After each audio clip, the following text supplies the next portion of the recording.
ito kasi pang-apat na araw ito nakatambay kasi nakapila sila. Dami kasi mga inaayos mga kaibigan. Kaya ito nang gagawin natin. Ang motor na ito ay Pusrad. Pusrad. Ano ba itong brand na motor na ito?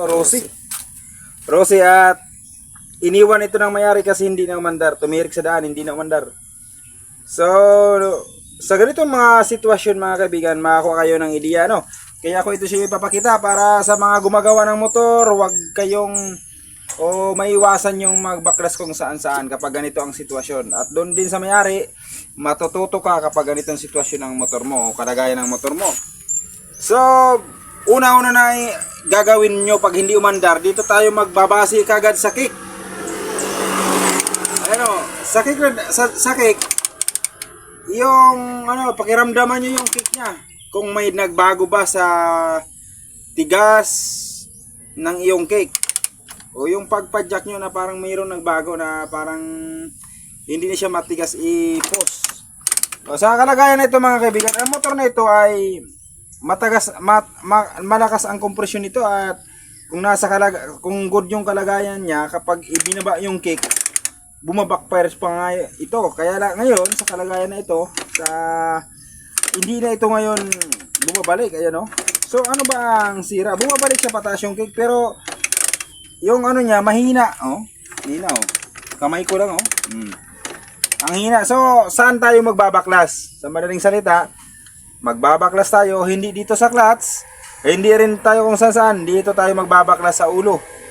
Sa ulo. Bakit ulo ang ating babaklasin?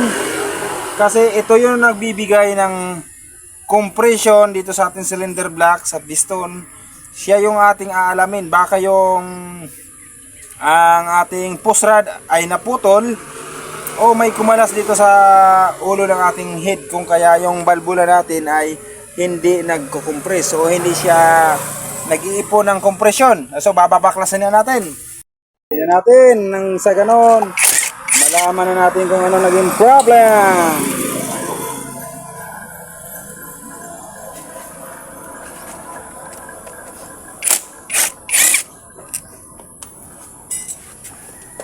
Okay, bubuksan na natin mga kaibigan ng cylinder head. Yung cover ng ating valve. Yes.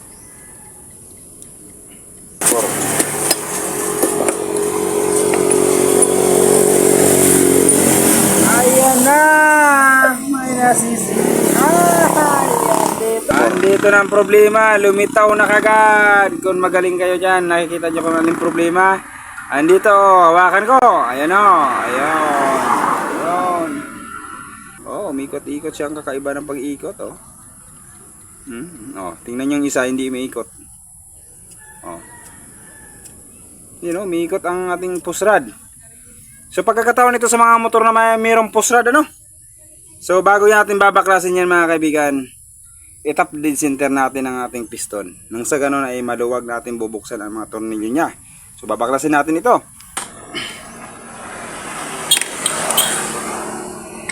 Mga kaibigan, nabuksan na natin. Ayan, pag nabuksan natin, hanapin natin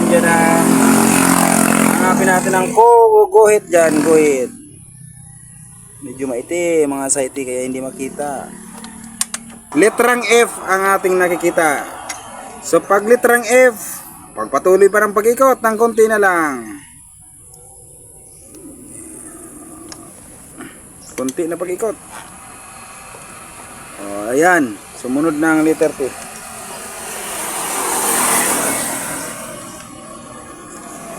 Ayan mga kaibigan, letter T yan nakita natin.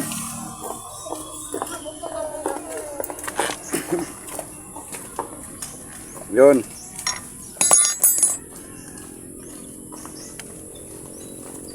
Ayan, letter F. Kapag letter T na yan, letter T na natin nakikita, galaw-galaw na tayo ng ating rocker arm. So ayan mga kaibigan, panahon na para baklasin ito. Babaklasin natin ang tatlong tornilyong ito at titingnan natin para makuha natin ang pusrad. Grabe tugas.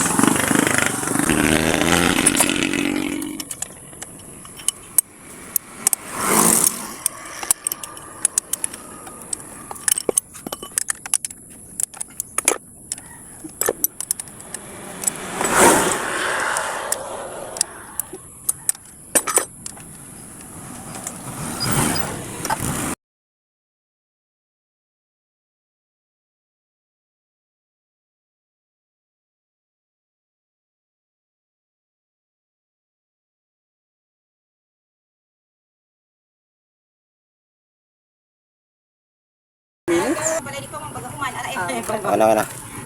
Baklas na natin. Ayun. Tanggal na. Pero may napansin pa tayong isang problema mga kaibigan. Ayan o. Oh. Ayan o. Gumagalaw o. Gumagalaw ang ating spring.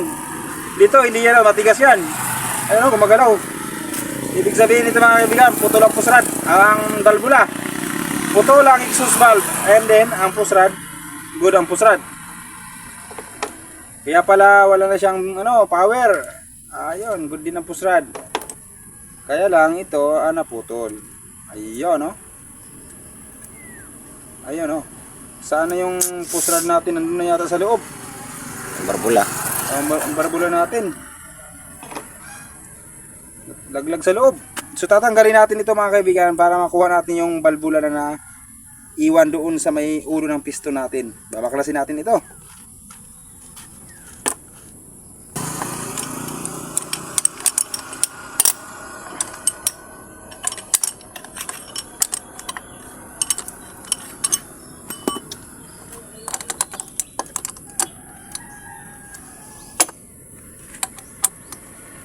Baklasin natin ang 12mm. Gamit lang kayo ng 12mm mga kaibigan ng sakit para hindi maano. Okay.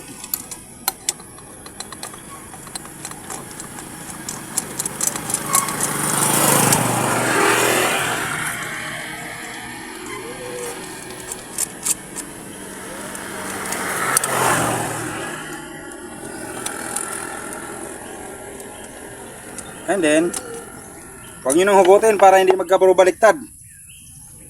Para sa mga beginners. Ang gagawin nyo lang mga dyan mga kaibigan, sikwatin nyo lang dito sa gilid. May isa pa. Sikwatin ang gilid dito. Dito sa dugtungan. Dito sa dugtungan. Dito sa dugtungan, sikwatin nyo lang dito.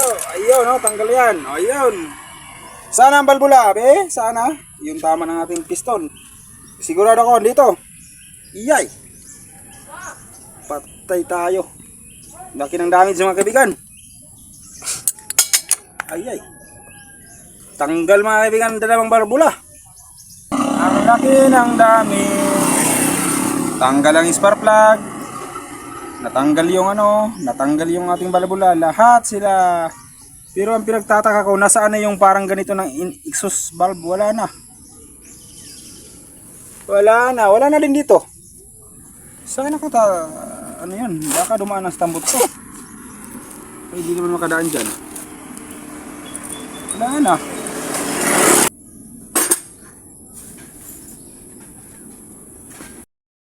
Palagay ko mga kaibigan, andito yung ulo ng balbula sa tambutso. Oh!